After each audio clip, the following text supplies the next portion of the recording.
Now, I understand that big data is becoming quite a key part of AIG's business. Can you explain how that works and what risk managers and business can gain from your knowledge and insight into this?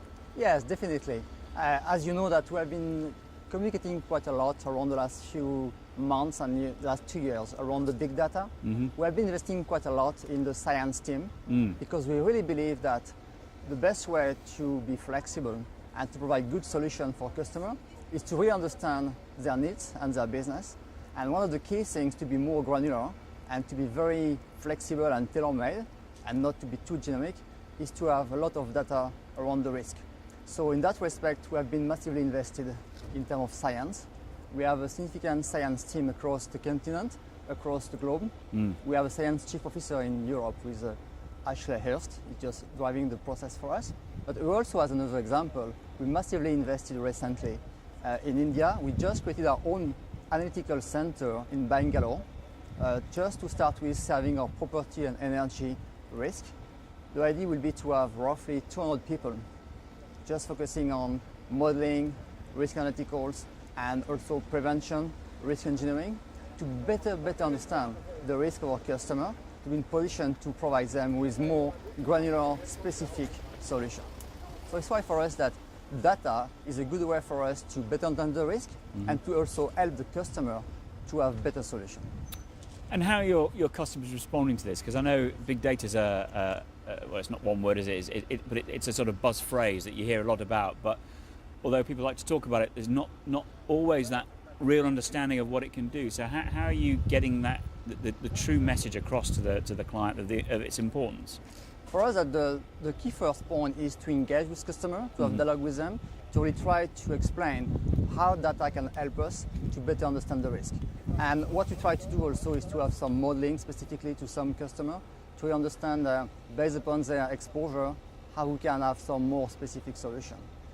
One thing also that we try to build up now, both for broker but also from customer, specific profitability study, and to be more granular also to really understand their exposure is helping us to have a better capital allocation to this risk, and then to have a really fine-tuned analysis of the profitability of the account, what is the best way for us to have a long-term partnership with the customer.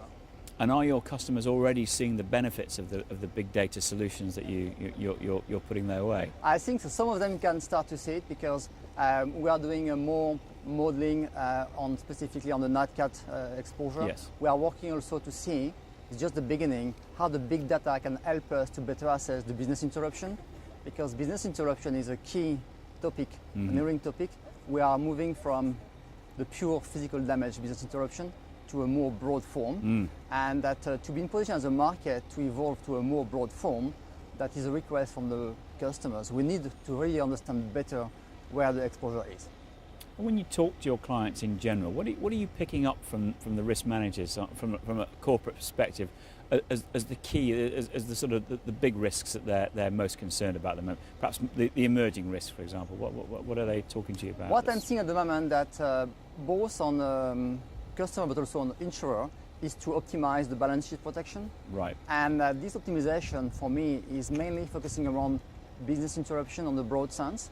People are more and more looking for not only physical damage, but also for non-physical damage, business interruption. So I can see that emerging risk in 3 categories. The first one is probably around assets, where we are seeing increased exposure to Nat Cat, and people are more and more keen to have a solution. The supply chain, of course, is a key element on that perspective. They're all interlinked, aren't they? Exactly. The second one is around the non-physical damage, for instance, more the data protection. We are trading more and more, all of us, in a virtual world, and it's critical to really understand your data and what can happen to your data. So it's all the cyber discussions, it's also that the crime, the fraud online. And the third piece is around your people. Of course, that executive protection, also to protect your talent. So it's all the type of things that we are focusing, and I'm seeing more and more interest from customers around this type of 3 key factors that could potentially impact their business continuity.